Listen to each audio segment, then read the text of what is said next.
Today, why you're all here, why you came, is to hear about local food counts, the importance of relationship building, why regional food matters, and how tracking and metrics can help us reach 30% by 2030. So this workshop moves like all of our event priorities forward, but I'll just kind of pick out three, which is it helps the workshop and local food counts in general helps identify root causes of food insecurity and creates community-driven solutions through the process and the outcomes. It also helps to strengthen local food supply chain coordination and supports those who advocate for food, land, waters, and climate legislation. So I'm going to pass the baton to Leah, Ellen, and Chelsea. Take it away. Thanks, Annie and Lauren and Alita and Chelsea and Ellen, my co-presenters today. My name is Leah Rovner. I'm the director of the New England Food System Planners Partnership. And today we're going to talk to you a little bit about our ongoing effort, the local food count. I'm going to share my screen here. Give me one moment. Let me move this out of the way here. Can everybody see my screen? Yes, we can. Okay, great. So as Annie said, we're going to talk to you today about the local food counts, the relationship, or the importance of relationship building, why regional food matters, and how tracking and metrics can help us reach our 30% by 2030 goal. And we're really excited to talk with you all and have some time throughout this session to really hear from you and hear ways in which we may go about our next local food count, which we'll be doing in 2026. So we'll tell you all about that. So I wanted to just give my two colleagues here a moment to introduce themselves. Chelsea Marshall served as one of our lead researchers for the Maine local food count in 2022 and will be working with us again for the next count in 2026, which we'll be working on through the rest of 2025. Chelsea, if you want to wave your hand there. And we're also joined by Ellen Kaler, Executive Director of the Vermont Sustainable Jobs Fund, who I work very closely with, as I am technically part of the Vermont Sustainable Jobs staff in my role. So, Ellen, you want to say hello so we see your face? Hello. So we have a couple of goals for today's presentation. One is that we're going to share some high-level findings with you all from our inaugural local food count, which took place in 2024, looking at 2022 data, and why this study and this research and work is really important. We're also going to discuss how metrics and data support the need for a more resilient local food system. And we're going to talk about the next steps and ways in which you might be able to help us in supporting our effort for the next count. As Chelsea mentioned in the chat, she's going to be monitoring the chat, but if you didn't see the note, we'd love for you to add your name, your pronouns, where you're zooming in from, your location and affiliation into the chat for reference. We're going to do a semi-short presentation of what the local food count is and why it's important. We're going to have a brief Q&A, and Ellen is here to support with that piece. We're going to do breakout sessions, a report out, and then wrap with a few ways to stay involved. So hopefully it will be informative, but also a session where you all feel like you've played a role in the discussion. Okay, so what are local food counts? Local food counts are an estimate, an effort to estimate local food spending so that we can assess changes in local food consumption over time and thus deploy other strategies to mobilize the necessary resources to achieve our 2030 goal of having 30% of the food consumed in New England produced, harvested, and caught within the region by 2030. And it's important to note that before we published the 2022 data, there was no federal or state level data source that captures this information. So it really was inaugural for all 6 states to pursue. To remind everyone, in case you haven't heard of New England Feeding New England, It is the essential initiative of the New England Food System Planners Partnership, which seeks to have 30% of the food produced in New England consumed in New England by 2030. And one of the primary purposes of the NEFNI project itself and of the work of the partnership is to strengthen local and regional food supply chains. The New England Food System Planners Partnership is a collaboration of 7 state-level food system organizations, including the Maine Food Convergence Project and the Maine Network of Community Food Councils. Formerly, Maine Food Strategy was our main nonprofit representative, but when that program closed, Annie and Darcy Cook of the Maine Network of Community Food Councils stepped in to fill that role. It also includes the 6 agricultural department agencies across New England. And so we have agricultural representatives from each of those departments that are active participants in our partnership, and also Shane Rogers of Food Solutions New England representing that network, regional network of food systems, narrative, storytelling, et cetera, really is the backbone of who we are as a partnership. So we all know that food systems are connected to the environment, our communities, and the economy. And the NEFNI goal and our foundational research reporting that we had published back in 2023 really looks at the 30% by 2030 goal from these angles and tries to answer, why is this goal important, and can New England reach this goal by 2030? And in order to measure our progress towards 2030, and we'll talk about some of the results of the reporting during this call, is because we needed to measure a baseline percentage of our regional and local food consumption. And so that is really the purpose of the local and regional food count. It's important to acknowledge the equity lens that Annie also touched on at the beginning of the call. The NEFNI work revolves around making sure that we have equitable and affordable access to food for all New Englanders, that we ensure livable wages for food system workers who make up 10% of all private sector jobs in our 6-state regional economy, and acknowledge that direct payments via SNAP are critical to supporting folks so that they can be food secure. This is a brief overview of who is involved in the 2022 count. And again, for us, the 2022 count isn't that long ago because we did all of this work at the end of 2023 going through 2024. So 2022 is still very recent in our minds. These are some of the research leads and research associates that were part of our effort. And in Maine, we also had the Maine Department of Agriculture, Conservation, and Forestry as our agency partner, several funding partners, including Focus Maine and TS&E. And you can see some of those other state partners listed here. This is a snapshot of our reporting and the actual visuals and covers that we reported on with the 2022 data. As I mentioned, we did state-level local food counts, and then we also published a regional food count, which consolidated all of the state-level information into one place and viewed it from a regional perspective. We released these findings in the fall of 2024. Again, this was reflective of 2022 sales and purchasing data. And we'll talk to you a little bit about how we went about gathering the data, who we gather the data from, and the sort of definition and backbone methodology that we used to guide us. I'm going to pass it to Ellen for a few minutes to talk about the local food definition in Vermont and some of the historical context for sort of what became the basis of this inaugural count.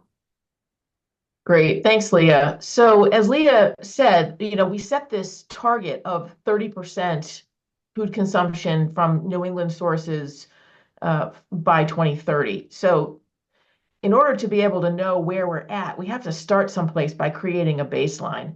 In Vermont, we started this counting process back in 2011. We had just published the first Vermont Farm to Plate strategic plan, and we had set a target of getting from what we thought was our local food consumption of 5% and to get to 10% in 10 years. We had set that as a target. So as you can imagine, well, how do you know? Like, how would you go about actually tracking that, especially knowing that there isn't a federal data source that exists to provide that information for you? So one of the things that you have to start with when you do this kind of count is, well, what is local food? How would you actually define that? In Vermont, we were very lucky in that in 2007, the legislature actually passed a definition of local food, which was what we were using throughout that early stage of our planning process. And then it was updated in 2020 because there were some, let's just say, sometimes when legislation gets passed, there's some things that get overlooked or they get misunderstood or there's confusion. So the 2020 rework of the local food definition was an attempt to update and improve upon the previous definition. Because none of the other states in New England have a local food definition that was created by an act of the legislature that's in statute, we decided that for this regional food count, what we would do was to have use the Vermont definition because it's very robust, it's very clear, it's very concise, it's very straightforward, and then say, well, let's just use this as the proxy. And so that's what we did, and we're happy to share with you maybe the link there is the link to the actual definition. It basically is saying that if a raw product is produced in the state, that meets the definition of local. If it's manufactured, let's say it's cheese or some other food process, there are three criteria, and you have to meet two of the criteria. So it has to be manufactured and substantively added value to in the state itself, in our geographic borders, and the business needs to be headquartered here. We don't have any ability at this point to be able to track, for instance, are they using a majority of local ingredients or anything like that? So it's the best that we have to work with, but we basically used that and adopted this as the proxy to run the 2022 count in the other 5 states. Go ahead to the next one. So part of the question you might be asking is like, well, why is this important to have this baseline and to track progress over time, and what might it look like if we did so? So here's a graph of the work that we did in Vermont. We actually ran the local food count process in 2011, 2014, 2017, and 2020. And so we've been able to track progress over time. So here's the visual that it gives you a sense of. You can see the top line is the amount of overall food that Vermonters are spending to eat, whether that's in restaurants, food from grocery stores, food when they go to a hospital, whatever the market channel is. You can see the top line level growth overall in food consumption. Then if you take a look at the dark purple, that is our estimate of local consumption based on running this local food count, where we're actually collecting the data from all the different possible sources. And then we have a methodology for combining and adding all of that, making sure that there's no double counting to arrive at what is the local food spend. So what we're able to do over time is to show not only the percentage progress, but even more importantly, I think, is the dollar amount that has increased in local food spend. Because as we all know, you spend money in your own state, it circles through the economy much more and adds value to the local economy in ways that bringing in exports from elsewhere just doesn't. So what we're able to see is that we've actually gone from this data shows that from 5% to 16%, we've updated the denominator process in the methodology. So we're actually at 10% here in Vermont. So we hit our target of going from 5 to 10%, and we expanded the total amount of local food sales from about 114 million to 481 million, actually, with using 2022 data. So go to the next slide. In Vermont, we have also, Leah, can you advance to the next slide? Oops, I'm sorry, you have and I haven't. So the other thing that we do is we collect data from market channels and also by food categories.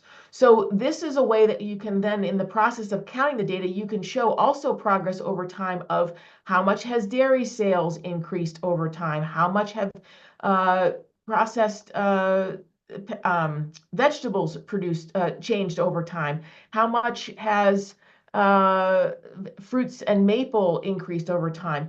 This also is really important industry data to share back to stakeholders so that they can get a sense of how their industries are expanding in terms of local food consumption of those products as well. So next slide. So a little bit on the methodology. So basically, when you think of like the percentage or dollar amount of a regional or a local food spend, it's basically a ratio.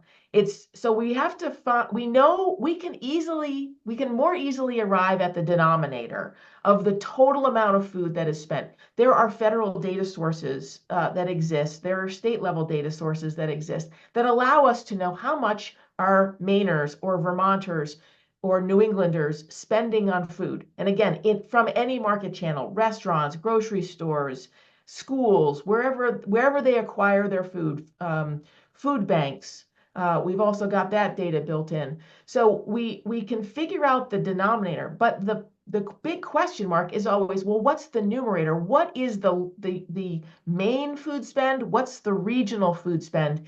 And that percentage that gets created of the numerator over the denominator is what we come up with as a percentage. But as I said, it's also really important to value the dollar value of that local or regional food spend. So, Leah, was there anything more in that denominator or in the ratio that you wanted me to cover? No, I think you got it. Yeah. So as just to finish, I would say in the denominator, or actually in both the numerator and the denominator, when there is federal data available, for instance, on the numerator side, the state level or the regional level, we do have census of agriculture that the USDA collects every 5 years. So that enables us to, we use that data when we can. The denominator, we have food availability data, we have farm to school census data, we have food expenditure series data. All of these official data sets we can and we do use. But the question is, with all of the federal data, other than the Census of Agriculture, we don't necessarily know specifically what is being actually consumed in the state that was produced in the state, as opposed to like the food availability data is just literally how much food is available for people to buy, regardless of where it comes from. We care about where it comes from. And so the methodology we've created is a way to actually calculate those local and regional food sales.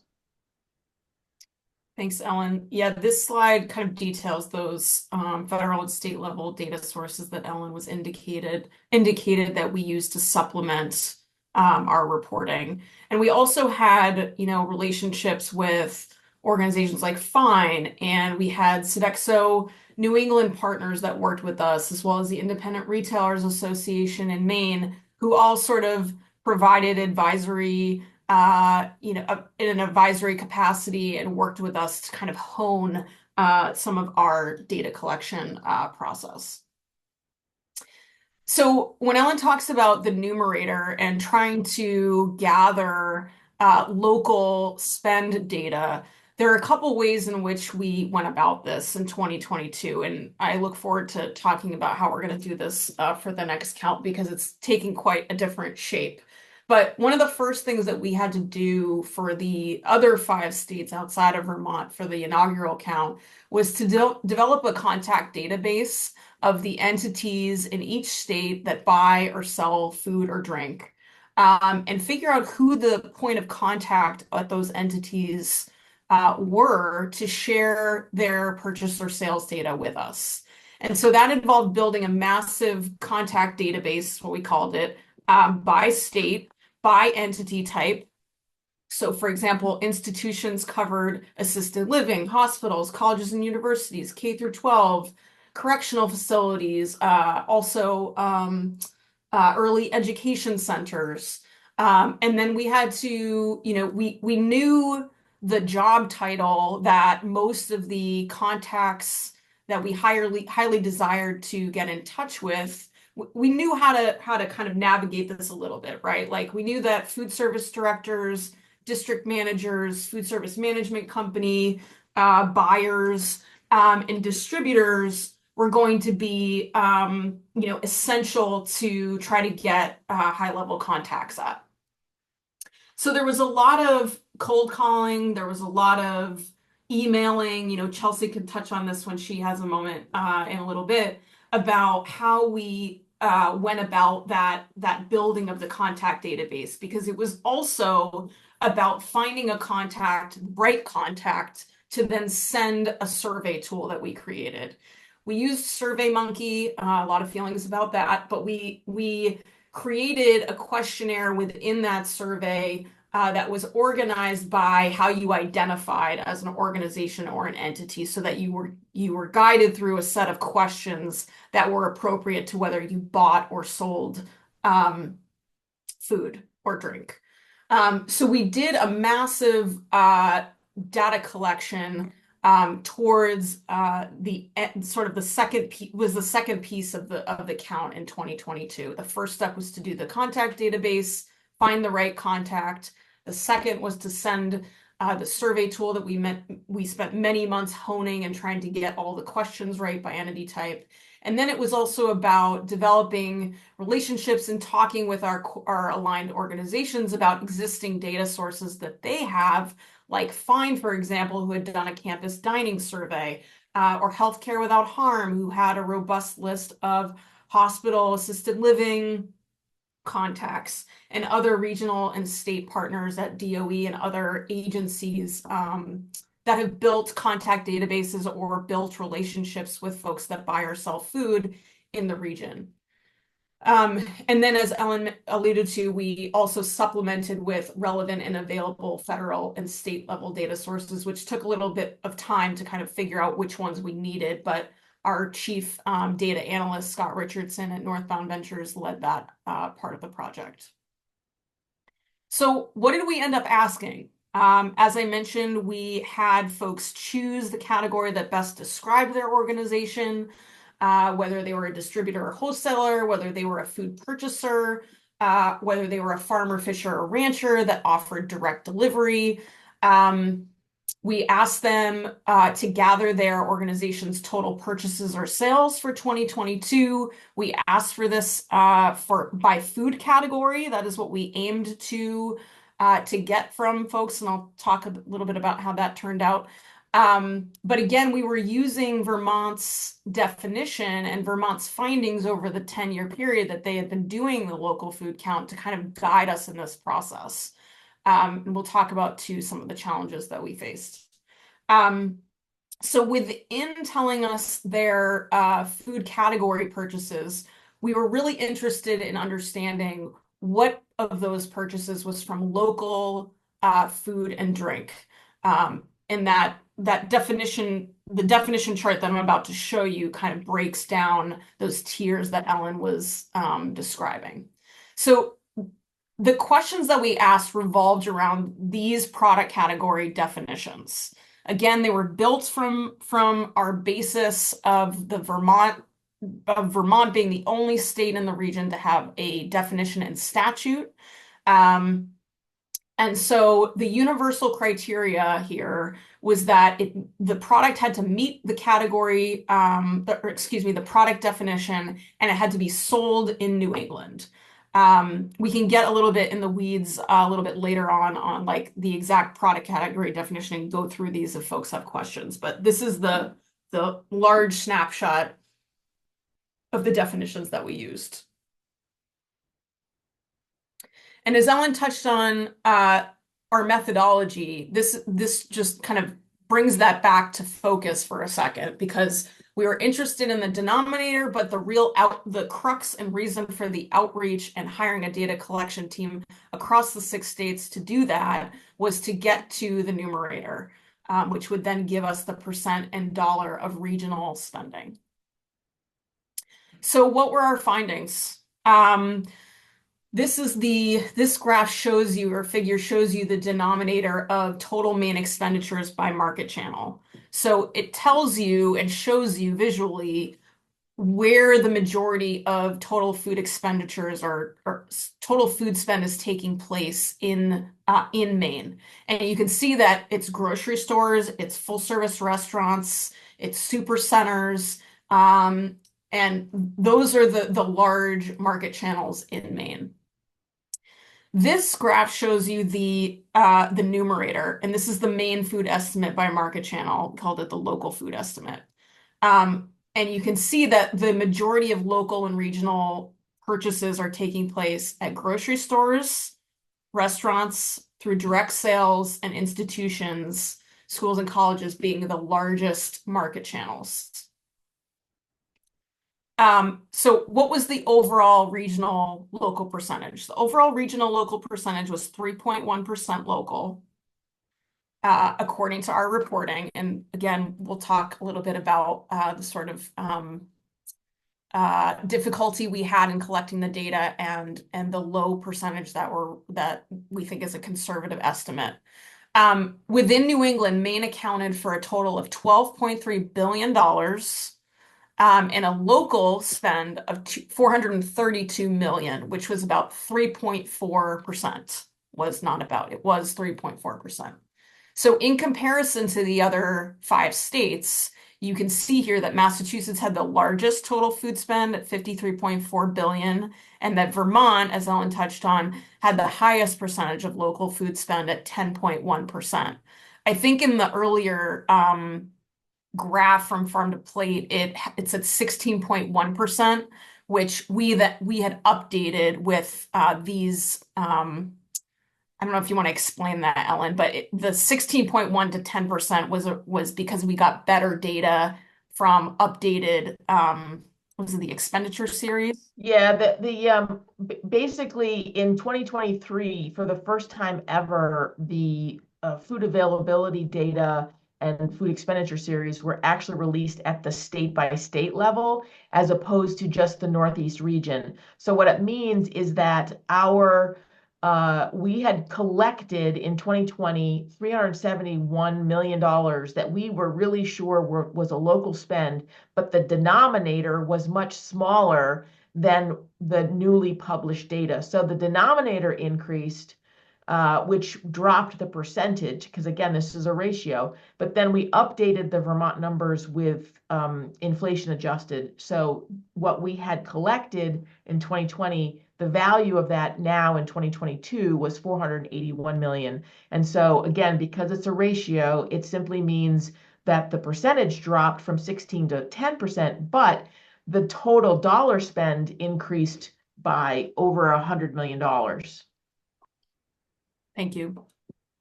So it's important to highlight here that this inaugural regional count illustrated some of the difficulties of attempting to gather comprehensive purchasing data from a representative sample.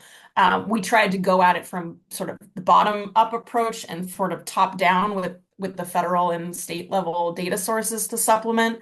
But this process really highlighted the inherent difficulty of engaging with private business entities, the time it takes to build the necessary trust for them to be willing to share proprietary and purchasing data.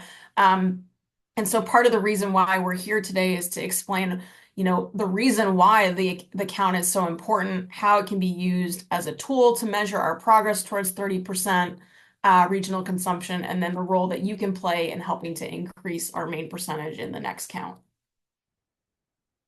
So to be frank, ultimately it was really hard for us to get this data. And so as a result, these regional and state percentages were likely a representative of an undercount or really conservative.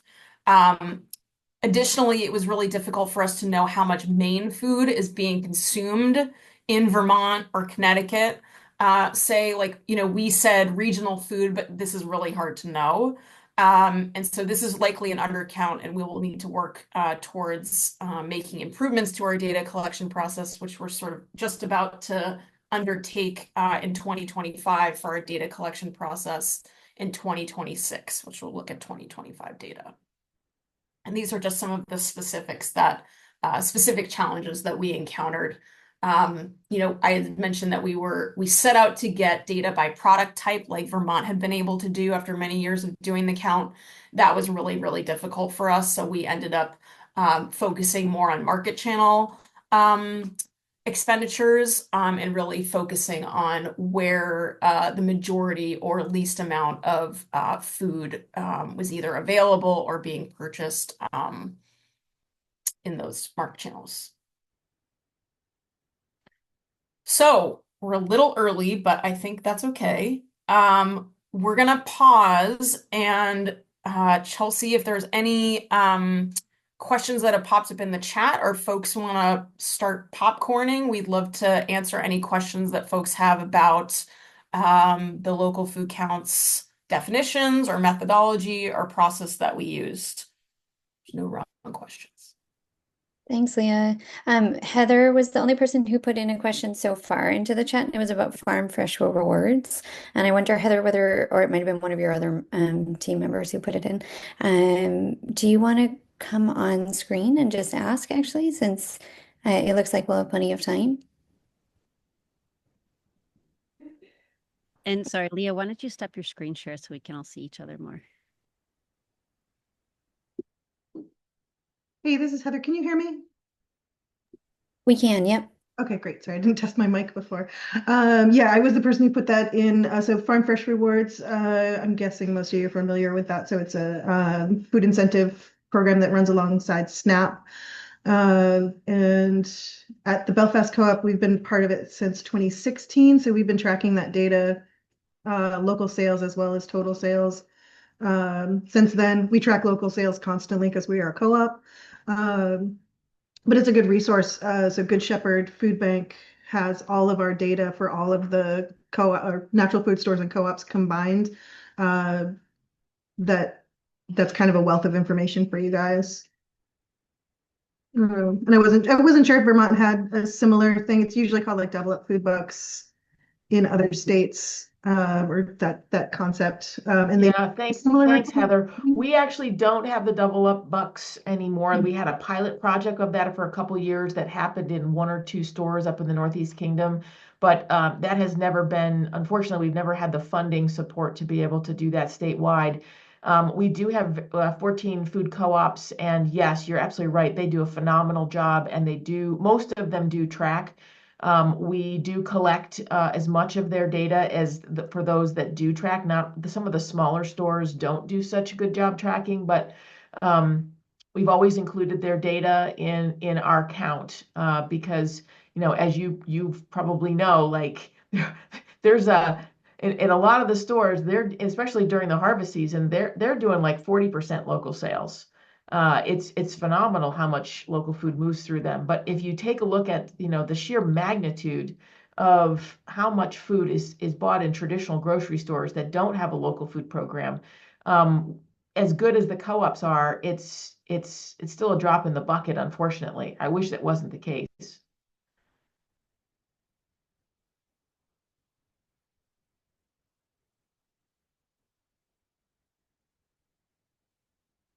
And yeah, in terms of the local food statute, we would love for all the other 5 New England states to basically take the Vermont definition and adopt it. Just substitute in Maine for Vermont and pass that in statute, because it's a very helpful tool to then be able to approach entities like Sodexo or Hannaford or any of your other institutions and be able to be like, come on board with this. Like, we would really like to be increasing Maine food sales. And here's a definition of what we mean by that. And it gives you guys more leverage to be able to encourage or cajole folks to be providing more, to have a local food program in their restaurant or in their grocery store or in their food co-op or their school, wherever it is.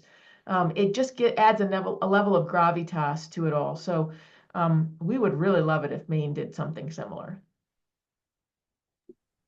Well, and I suspect some of the people that are on this call might have been involved in some of the conversations around the local food definition in Maine. I don't know if anybody wants to share a little bit about where we're up to here in Maine. Maybe ask Ellen about some tips and advice about, any kind of additional support we could take from Vermont that would help us move that conversation along. Has anybody been involved in some of those conversations so far? Or Krista's nodding her head. Yeah. Do you want to share a little bit about where we're up to and see if we can grow some power together with our Vermont colleagues here? Sure, I'm glad to chime in, at least from a carceral setting perspective. I know over the years there's been a lot of shift, and there's just kind of been a lot of change in the definition as far as what constitutes local spend and how we're capturing that data. And for me, who I've spent time working in our kitchens also, I know that it's often difficult to capture the data just as far as if you have the master agreement with one prime vendor, Cisco, right? So if you're ordering potatoes from Cisco, for a couple of months, they might be coming from Presque Isle, Maine. So you can capture that as local spend. But oftentimes, if something happens with that vendor or Cisco has to make a shift for whatever reason, it can be coming from other streams and other sources. And so that's where I think I struggle because a lot of that data gets skewed. So for me, I'm a data person. I love, more data is always better for us. So I just try to capture various streams of where that local spend is coming from. And I just really try to track it for us in that way. Because oftentimes, too, depending on who you talk to, there are different definitions. So I try to always have that data available for us. Hope that helps.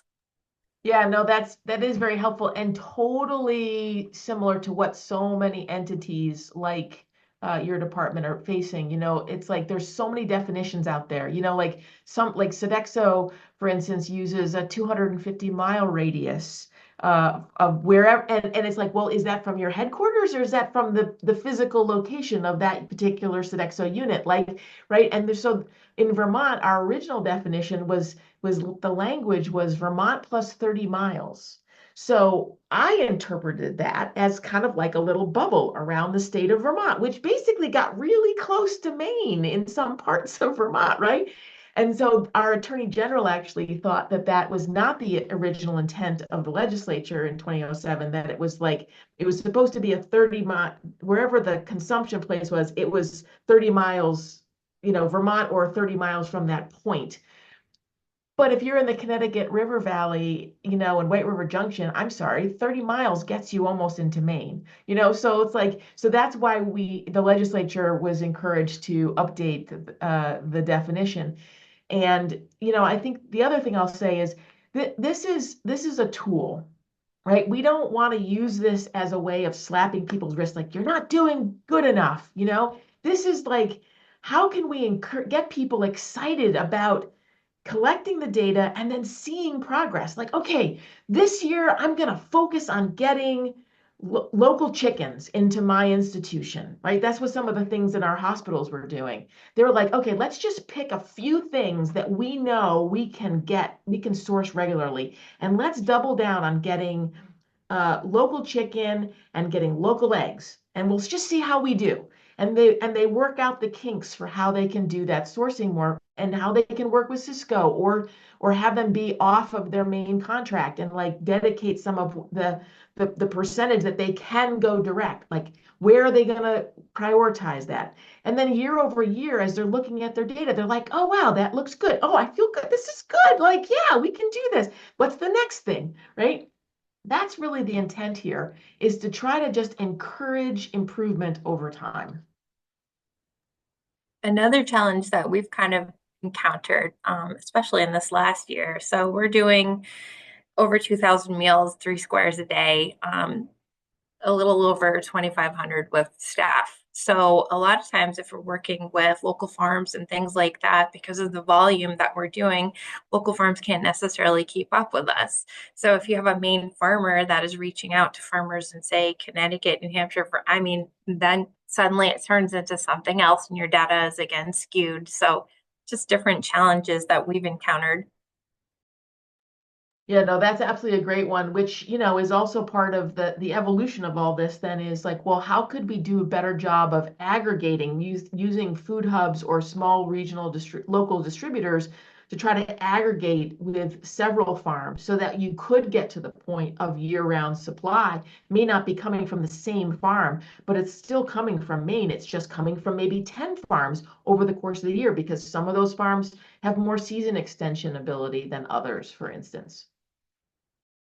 I'd add really quick before we go to Lynn's question, that one of the approaches that we tried to take was to go to the distributors, try to get data directly from them, rather than trying to go to the sort of more beginning of the supply chain or the very end of the supply chain, because we know that distributors would have a really good idea of what they're purchasing, or even be able to give a percent of like how many potatoes they're buying from Maine or from New England versus, Idaho in a year's time. Like, could they estimate a percent that they're buying regional versus out of the six-state region? So that was obviously very challenging, but there were a couple of I guess you could call it regional distributors that worked with us that were like understood the importance of the data tracking and the reason for it, and really wanted to work with us to be able to share their data. So I wanted to mention that. So we've got Lynn's hand up. Yeah, I'm wondering, is there any in the, not the near future, but the distant future tie-in with the switchboard project? Well, good question. We are partnered with Annie and the Switchboard team as the New England Food System Planners Partnership, and clearly, as they've begun their listening tour throughout the regions of Maine, we have it on the calendar to reconnect and hear how those conversations have been going, and to see how we can be talking about the local food count as a part of those engagement conversations. We're sort of viewing them as aligned but parallel projects to each other. Yeah, I'll just add there, Lynn and Leah and Alita. Part of the connection with New England Feeding New England and New England Food System Planners Partnership, which Leah directs, is that sorry if you don't hear that. All of the New England states that are represented on the New England Food System Planners Partnership have a state employee doing local food coordination, right? Maine does not. And so the local food switchboard, and we are kind of like, at least temporarily, playing that role. And hopefully, and we have support from the state for sure in terms of people. So that's one of the tie-ins. Yeah, to build on that a little bit, the Resilient Food System Infrastructure Program is a program that was launched in all of the New England states as well as the rest of the states in the country. And part of that program was to hire supply chain coordinate. It was an option for states to hire supply chain coordinators within their agencies of ag to sort of investigate similar projects like this, or like interests in how local and regional food is moving through their state's food system. And as Annie mentioned, that the Department of Ag in Maine has an RFSI coordinator, and a local food, I forget what Brittany's title is, like local food value chain coordinator. So they have some built-in support to certainly be apprised of and work with us on initiatives like this. But the switchboard offers a unique opportunity for us to be actually pursuing getting more local foods into institutions in the state, as well as like really understanding that what infrastructure exists in the state, what supply chains exist in the state, so that we can be optimizing what's actually available to move more local and regional food. All right, what time are we at here? Checking my agenda real quick. Yeah, so I think we have a few more minutes if this has spurred any questions or any other comments from folks. And then we were going to move into our breakout sessions.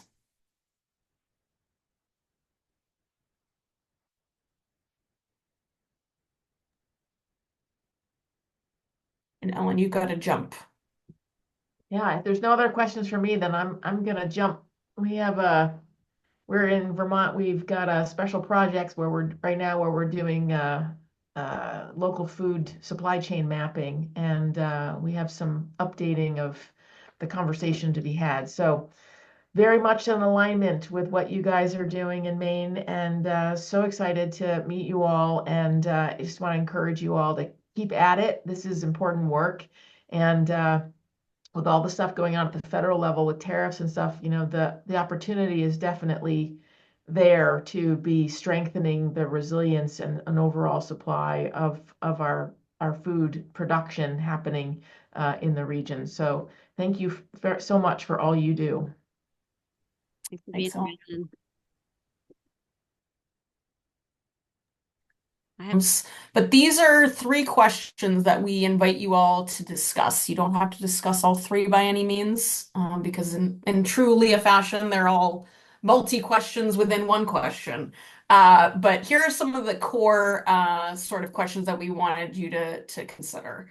The first is, what advice or suggestions do you have for this effort to be as successful as possible in Maine, and how can we boost our percentage in 2026 from that 3.4% that we reported for local food spend in Maine in 2022? How do we build the capacity to consistently track and report local and regional purchases?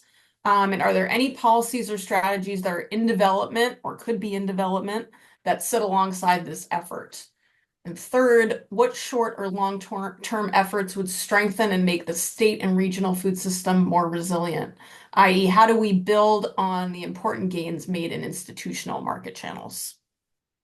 So those are the questions, and we're giving folks about 20, 25-ish minutes in these breakout sessions. I encourage you to share out your names again, pronouns, location, and affiliation so folks can get to know one another. And you'll have a lead, either Chelsea, myself, or Lauren, or maybe Alita, to help guide those conversations. Everyone, welcome back. Welcome back. I think that's everybody back. Is that right? I love Belfast. Look at Belfast with all three of you on your screen. It's so great. so fun. I wish I had a little Thanks. crew. This is really nice. Co-op representing right there. Totally. I I've heard know. nothing but amazing things about the Belfast Co-op, but yet I have never been. Oh, we should make it a field trip. Yeah, we need a road trip. Okay.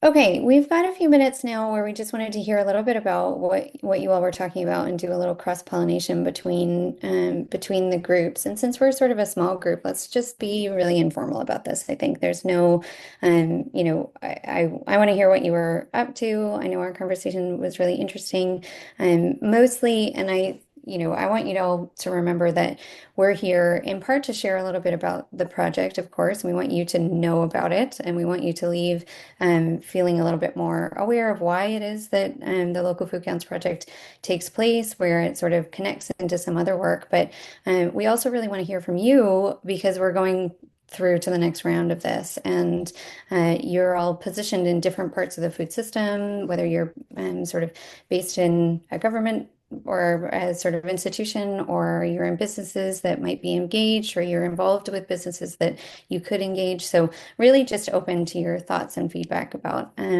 how we can make this the most successful project as possible, because of course this is part of the larger movement where we're trying to grow a local food movement in general, and you're all part of that. So, all right.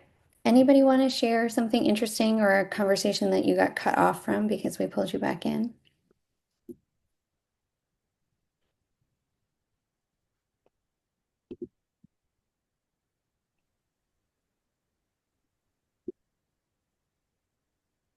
Looks like there is a question in the chat here, Chelsea. Maybe we start with that. What's that one? How involved in the 2026 count, um, how involved the 2026 food count is or might be with the state, either through DACF or the Climate Council. There was a work group that recommended strategies for achieving 30% local food by 2030. I can actually answer that. So I was on that committee, and was really psyched that we came out of that work group with the recommendation for state level food plan, which I believe went back to the larger Climate Council and is sort of hanging out there. I've not heard an update. Brittany Peets and Michelle Webb are our two partners at Maine DACF through the New England Food System Planners Partnership. And so, and actually, as well as Claire Hawkins, who is part of the commissioner's office, the Ag Commissioner's office. And so I actually don't have an update recently on where that recommendation has landed. I know that it was made. I don't know that there has been any movement around it at the department or commissioner's level since then. The commissioner herself, Amanda Beal, is aware of this local food count, is supportive of it, is really interested in understanding Maine specific numbers. And so, that's in line with our project goal, which is to get by state level product category data this round. And so, hopefully she will continue to feel that way. Was anybody else involved in doing any of that advocacy work, or are you aware of any conversations that are continuing, or just any thoughts, even if you weren't involved in that, like what would be valuable about having a Maine food plan or developing a local food definition here in Maine? We obviously heard from Vermont that it's been really helpful in the work that they've been doing. And in our conversation that we were just having, we were starting to sort of engage with this question around consistent monitoring and tracking over time, and whether and if having something in policy would make a difference to that, would create a kind of platform for that regular monitoring approach, which of course is what's helpful to be able to track change over. Like a snapshot isn't nearly as valuable as tracking change over time. So has anybody any thoughts on that bit?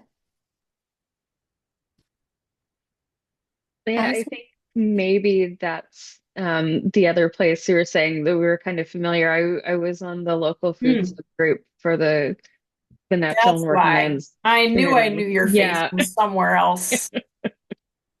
Yeah. So yeah, it's interesting to hear that there's not really any sort of forward momentum. I'm also wondering if there's been any discussion with Suzanne Lee's group at UMaine, because she had been talking about a consumer accounting for food purchase and also food waste, and how that sort of food waste plays into the count. Because when the Climate Council was updating, for anybody who isn't in the know, um, there was a materials management working group that part of their discussion was around sector-based emissions and food waste emissions.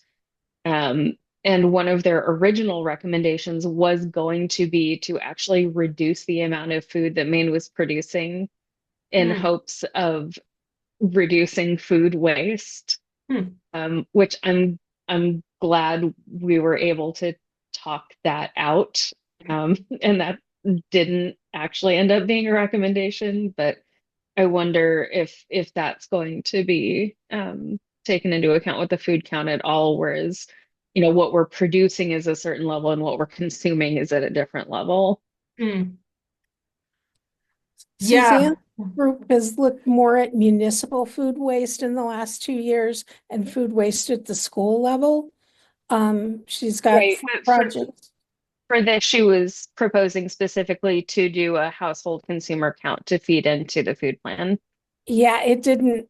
I think they tried it for 2 months, 8 weeks, something like that, and it didn't pan out. And those Well, students weren't on. as of last summer, they were still working out how to do it, so it might have been something different. Yeah, they were doing a survey is what I was made to understand. And they didn't get any results. People didn't really participate.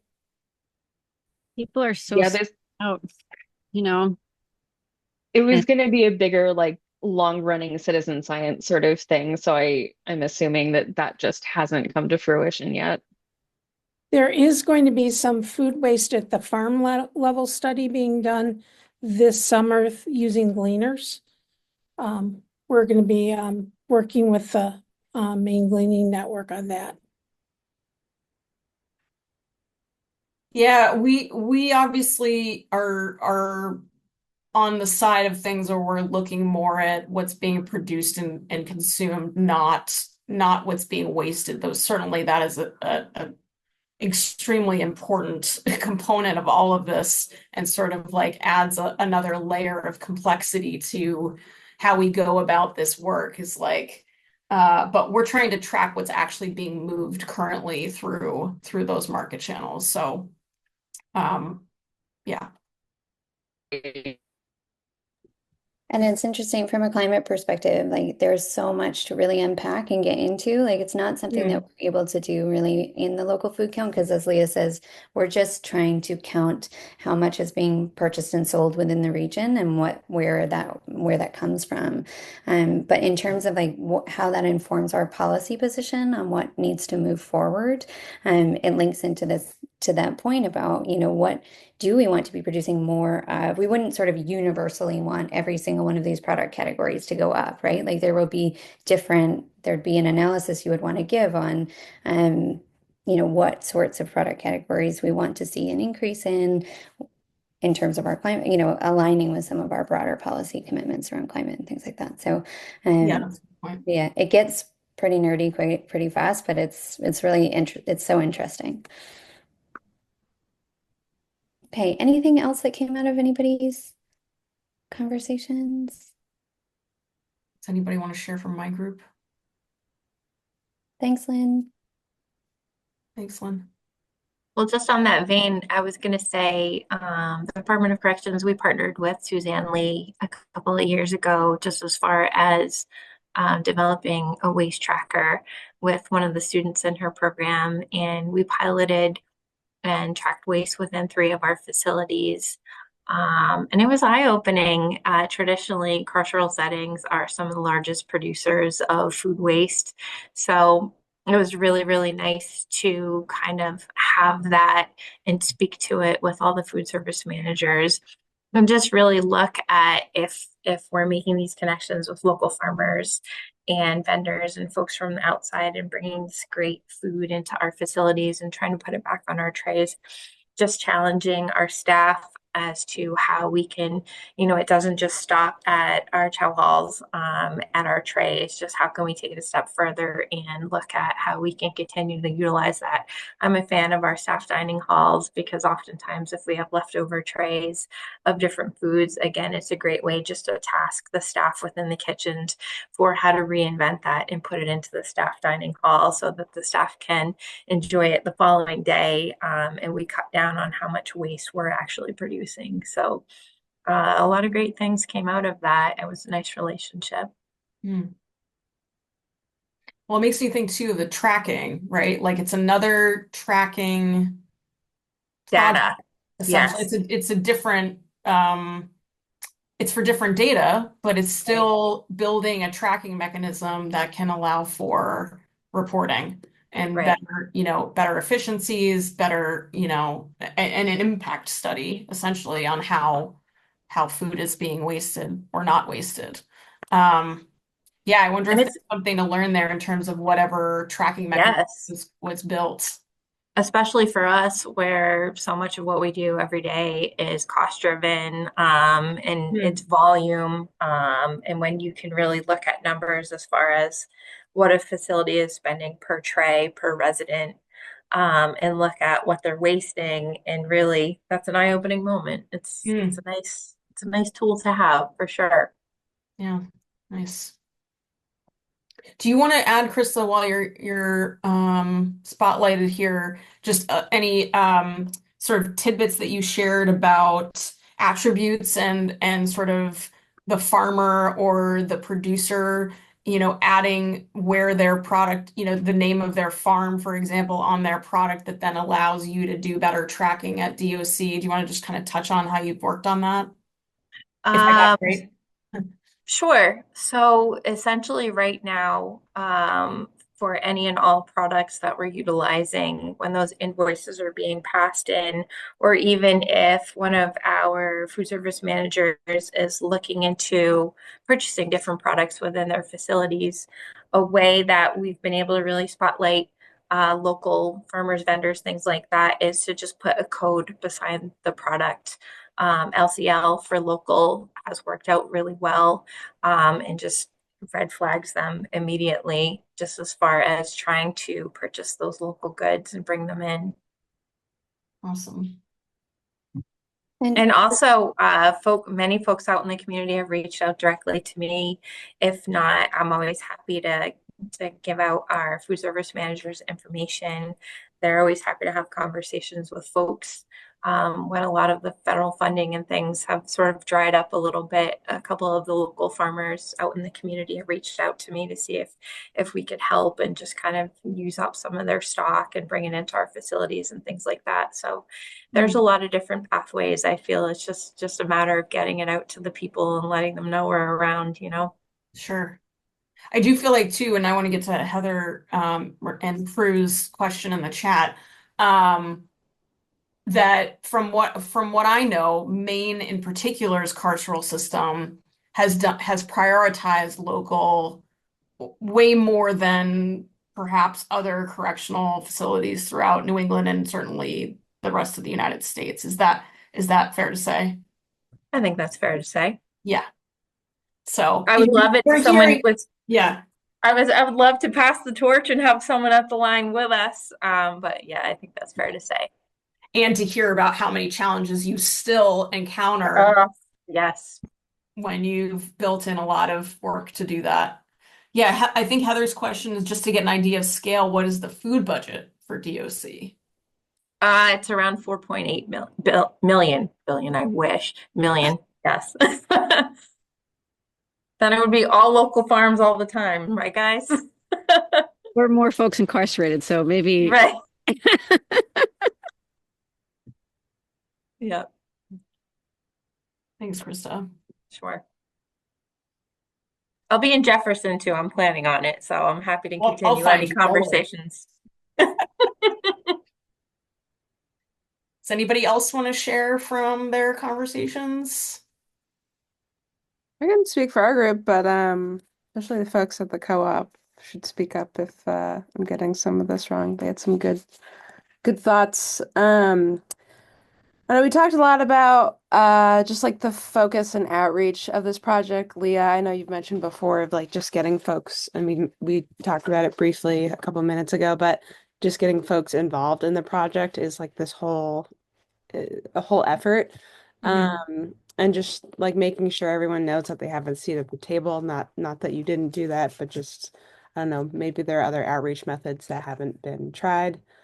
Um, and and I thought it was really interesting the co-op folks said like they track a lot of their products and that they go back years. And then they also talked about like, the distributors, like, how easy or how hard it is to get the products and like the origin of some of the things they sell. And in some cases it's really difficult. In some cases it's really easy. So I didn't know that. And it's like a product by product basis. So not super convenient. Um, but like, what's a good incentive for this data collection for producers and buyers? And we obviously don't have an answer for that, but it seems like, capacity restraints is also like a really big issue with it. But just like, yeah, I guess the folks coming from the Belfast Co-op and having their operations and I found it really interesting of like what is easy for them and what is difficult in terms of tracking and reporting on what they purchase and what they sell.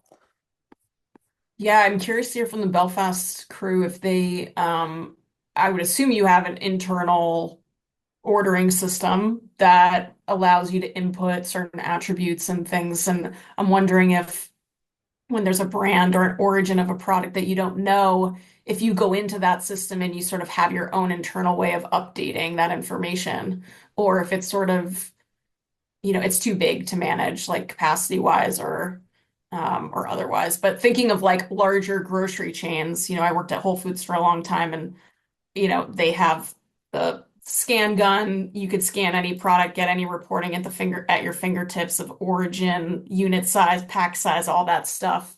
So kind of wondering from a co-op perspective, if you could share a little bit about that. Absolutely. Yeah, so that was what we were talking about in our with Lauren is that in our system, everything that we sell can be tagged as local. So reporting on that is incredibly easy for us. The country of origin over time, so like the non-local produce where peppers can be from anywhere in the world depending on the time of year, that we don't have historical data on, and the distributors very likely don't have historical data going back too far. And so that makes distributors it more difficult on distributors for like bulk produce things to report on that. But we keep our local produce separate from our away produce, so we can track that at any time. So you kind of group it together by out of region. Yeah. Okay. So all the away produce has a different scan code than the local produce. So yeah, we are maniacal about tracking local. Yeah. And then, Yeah, I mean, I think it's fair to say like our biggest supporters are the co-ops for this project, right? yeah. Oh, Like absolutely. it's a pretty easy lift and that's great, but I think there's a lot to be shared, especially for, the smaller independents, like how they could incorporate some of the ways in which co-ops and food hubs have built these systems. Mhm. That would be a huge win and I know Rosemont does that, and then some of the other, but I don't know about the IGAs. I don't know about food. Yeah, I think Hannaford must because they have regional, their local is New England, Right. and including New York. So they have to have it tagged in their system somehow to be able to track that. But it is like, that product comes in and you're like, oh, this was made in Vermont. I will tag this as local. So they 100% can report on that stuff. Yeah. Cool. Yeah, definitely easier for us to do that than it is for distributors to do that, I think, because we have 10,000 items, they have 14,000 items. Mhm. And they don't, like, if we're talking about, national distributors, they're not going to tag, we just say it's local or not local. They're not going to enter like what state it is and how it might be local for one and not the other. Sure. Yeah. I actually wanted to ask a question that's it's a two-part, and I don't know whether the co-op and or Krista or anybody else who's like currently done a lot to start collecting this information, or you do a lot, you're very active in this. But of course we've got local as in local to Maine, and then regional as in regional to New England. Those are two different sort of things we're tracking. So that's one bit, like how do we use all of the really important and amazing work that you're doing, but also like plug it into our numbers because our numbers are going to be tracking state by state, regional as well as local. So that's one bit. And then I wonder if either of you or anybody else on the call has any suggestions about things we can do to kind of help other businesses who aren't yet doing that kind of tracking or yet interested in, like, what is it that motivates you to do that? So that we can talk to other people about why they might be motivated to say, like what's interesting for you about looking back over the past 10 years of your data to see that you've got local products and this is how much it is and whatever that motivates you to keep doing this because it does take work, right? Yeah, Any, either of those things. takes work. Yeah. It takes work, but it's, for co-op, it's part of our values. It's part of our, our ends that we report on that constantly. We're a community-based business, so we've always made local a priority. We don't currently track regional, and that's something we've been talking about because that's come up in a couple of other um, discussion groups recently, that we are kind of wondering about the regional, which we can put into our database. It's just a bunch of work. And we have to figure out how we want to report on that, or how we want to tag it to make that reportable. And so going back to like, how do we help other businesses? When we started Farm Fresh Rewards in 2016, we were the pilot store. So we literally like wrote the technical documentation about how to do this, and it was very local. Like, it was, you only got Farm Fresh Rewards on local products when the program first started. So you had to be able to track in your system what was local.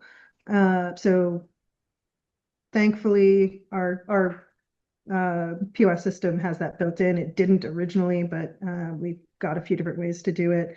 But yeah, I have a technical documentation that we can share with anybody who wants to see it. And it's just really about working with the different register systems and database systems to see what works. Because if they're not using the same one we are, another one is going to be able to do it in another way. Yeah. And for me, I've just been looking at tracking Maine-based farms. Again, it's a little controversial depending on who you talk to. So it's just a matter of tracking it in a way that separates the different data streams, and having them sort of at my fingertips to grab from if I need to, depending on who I'm presenting that to. And for a lot of the entities, it's very easy. Like if they're local orchards, farms, things like that, it's very easy to track. But when we are dealing with larger entities like the Cisco's out there, it gets really, really challenging, because a lot of times local for them will be New England, or regional, and it won't always be the same vendor. So it's very challenging. Do you think it would be easier to track it by New England than local, or than local meaning Maine? Or is it the same amount of work, it's just a different geography? The latter. It would it would probably be You know, easier. looking at it, yeah. It would probably be easier, but where I am so hyper focused on Maine right now, and I just really want to track that data because I feel like in the past it has been skewed slightly as far as what people consider local and how that's defined. Yeah, and just to be clear, in 2022, we took the local percentages across the 6 states to get our regional percent. So it's a sum and then an average of that, because there isn't more universal Maine and regional tracking. Yeah. Anything else that folks want to chime in about before we start to Yeah. close? I just want to name that you guys are up against a lot with buy-in. This like question about motivation and incentive. I feel like, Krista and Heather have programs that they can be really proud of and therefore are more likely to track their local spending. Whereas like the larger grocery store chains, the Hannafords, Shaw's, others, I think like to market themselves as supporting local at, setting up their produce section to look like a farmer's market kind of thing. And so are probably going to be just a lot cagier about sharing that information, because it doesn't make them look very good. So I don't know. I'm just kind of running this philosophical issue around, how to get people motivated and excited about sharing their local food data when it doesn't make them look the most positive. Well, the information is in aggregate and confidential. So there is something we've been kind of starting to explore in this next phase of the project about offering I don't know if Chelsea, you want to speak more to the idea that you and Tanya were kind of floating about, like what's something that could be hung in a grocery store that told folks what the local food count was, but in a way like captured the positive end of it. Like for Hannaford, who actually has been a great partner in this work so far, like what could they boast about? What could they feel proud about? Is it that they moved 400 pounds of potatoes in 2022? And then that's like sort of the marketing collateral that we build around that to get like I think the toolkit that we're going to have to build in the sort of communications conversation is like geared towards which audience we're trying to get buy-in from. And I don't think it can just be about the data collection. I think it has to be more about the relationship building and then the conversation with the consumer themselves on why this is important and how it feeds into the benefits of a resilient food system overall. I don't know, Chelsea, if you want to kind of touch on some of the sort of like incentive brainstorming we've been doing around this. Yeah, this is something Tanya thinks about a lot in terms of Yeah. what sort of what's the motivation of a business to do this. It's like it's not required at all to share your data with us. And as you say, Alita, it's a really important point. Like, why would someone who's not currently engaged around these issues and maybe therefore like either ambivalent about local food or knows that their data is not going to look that great? So why would they bother sharing? I think there are a couple different things behind that. One is making it as practically easy for people to share no matter what, being super clear in our engagement that we're not out to get people about this, that it's not a test, right? We're trying to capture the picture. We're not testing any individual business at all. But then working directly with some folks about, what is it that could be a motivating factor for you? And I think that will differ in different places. For someone like a school or a college or a university, it might be a public campaign, poster campaign, because they want to be able to say to their students and potential, parents who are sending their students there that we have X% of our school food is local or whatever. But that might not be a motivating factor for an independent retailer in a rural part of Maine where people, like maybe it is, maybe it's not, so it's about, it will differ for different people. And so I guess that was why I was asking a kind of many part question of Krista and Heather earlier. What motivated you originally to do this? How do we sort of build off that motivation? Is there anything we can learn about that motivation that helps us in the regional conversation? Because there's a different motivation maybe about capturing Maine data and being really proud of your Maine data. And we're trying to like bridge this New England regional data. Like, do we have that same sort of sense of regional pride around, so there's so many pieces to it. And I think, as Leah says, a lot of it is about relationships and it's also about exploring what matters most to different entities and sort of coming at it from, I mean, if we could do this full time, we'd get a lot farther, but we'll do what we can in the time that we have, I think. Krista, did you want to chime in there? I saw you come off mute. Well, I think so much of what we do is a huge part of our mission statement is to make better communities, right? So a lot of what we do in the kitchen is just really trying to bring people full circle, right? So we're highlighting things like scratch-based cooking, growing foods in all of our facilities, trying to partner with the communities. And what a better way to showcase that than to put an apple on the tray from the orchard down the road, the community that our resident might be releasing back into. So that I think that's why all the food service managers within the department have just really tried to embrace supporting local and just I'm hyper focused on the Maine-based data because of a lot of the different hurdles that we've kind of encountered on our own this year and just ways that we can still kind of hold on to that and raise that up and try to get more people in our daily operations. Great, thank you. And there's just one other thing, Alita, that your question made me think of is, and bringing it back to this proposal for a Maine food plan, proposals for a local food definition, if it's built into sort of regular monitoring process that comes through the Maine food plan. It doesn't have to be motivation alone. We could build some accountability into that folks are actually required in some way to report on this. And again, it's not a test, but we are committed as a state to moving closer and closer to a 30 by 30 target. And so we need to have regular monitoring of that. And so it's not just a lot of us kind of asking, please, would you take part in this survey? But actually, like, we expect you to take part in this survey because we're all working towards this shared goal. So we'll see what happens with the Maine food plan. Thanks, Chelsea, for guiding us through that. I just wanted to leave folks with a couple tidbits about our plans here. 1 second.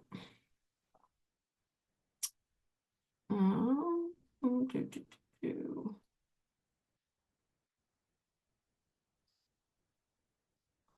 Oops, let me get this out of here. Sorry. Everybody see that screen?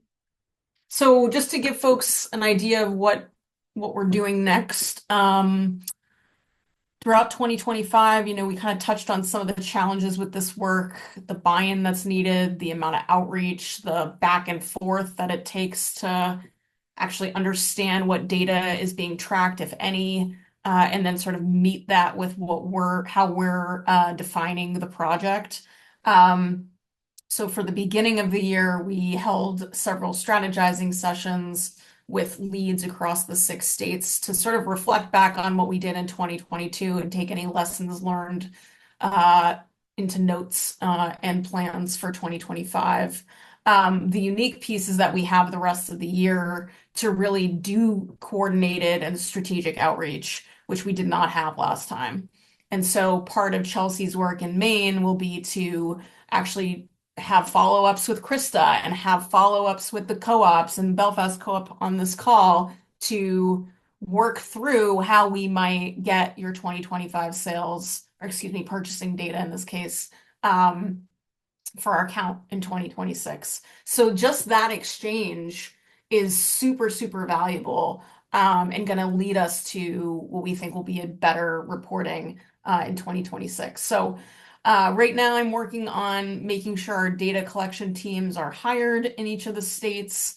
Part of that will be hiring a regional consultant that's going to do institutional outreach across the 6 states. So we're taking sort of like an entity approach, including the 6 states all together, as well as a state by state outreach approach, just given how things have kind of panned out. The other bit of information that's new this year is that we're going to be purchasing Nielsen data, which is stupid expensive, but will give us both 2022 data that will update some reporting on that we already published, as well as 2025 data for any cooperative retailer, supercenter, convenience store, or drugstore that sells food and drink in New England by market channel, by product category, across the 6 states and by state geographic representation. So that alone is going to give us insight into where a lot of food is moved, even if it's not, even if we still have to break down to get to the numerator and that local regional number, it's going to give us really robust data to begin with. And then in 2026, we're going to be sending out whatever form of a data collection tool we come up with. That's, as Chelsea said, extremely simple and straightforward to the identified contacts that we've updated this year. We'll be analyzing that Nielsen data for 2025, and then we'll be collecting, analyzing, and reporting out in probably Q3 of 2026. So there's a lot of work ahead for sure, but we really appreciate all of you taking time and being here in this session and kind of talking, just having a space to talk with us. Here are a couple ways that you can continue to stay involved.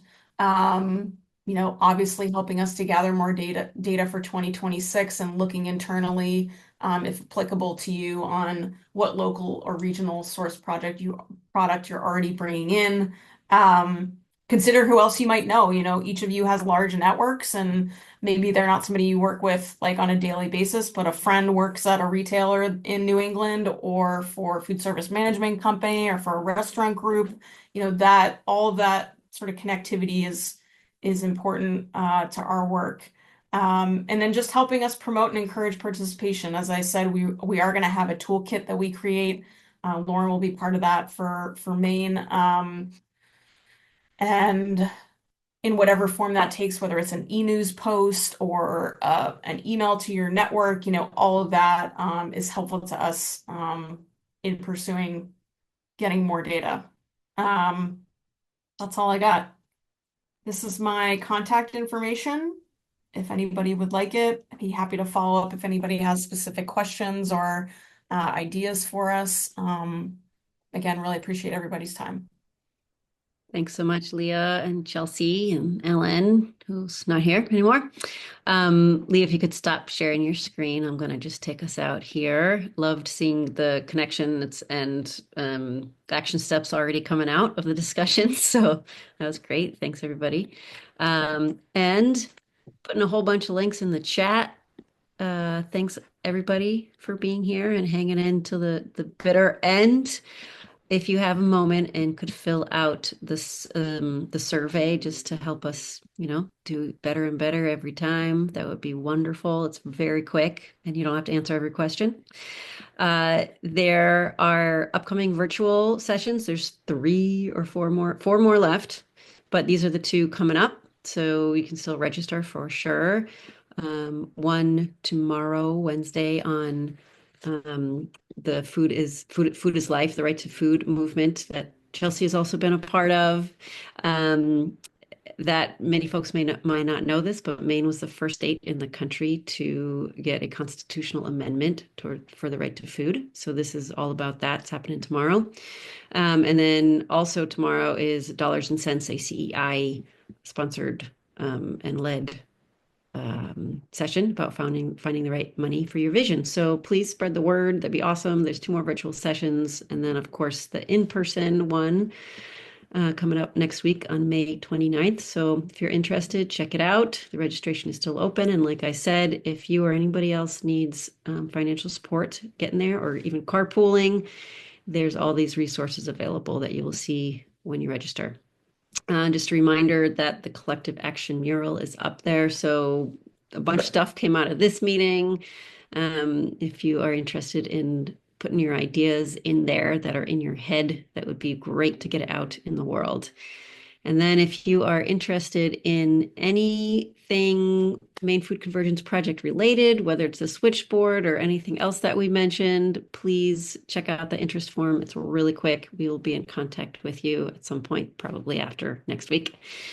And then the last invitation is we're going to have a post-event gathering on June 24th. This is basically bringing everything that was learned, all the connections made, looking at what the gaps are and saying, all right, what is our call to action here? Whether it's under the Convergence roof or like just floating out there in Maine or some specific call to action for groups. That's when we talk about that. What do we do next? So registration is in the chat if you're interested. That's all I've got for today. Hope to see y'all again, whether on the screen or certainly in person. That's really, you know, where it happens. So I'd love to see you there. All right. Thank you, Lauren and Alita, for co-hosting this thing, and for Leah and Courtney for doing local food counts, real good justice, making connections. Bye, everybody.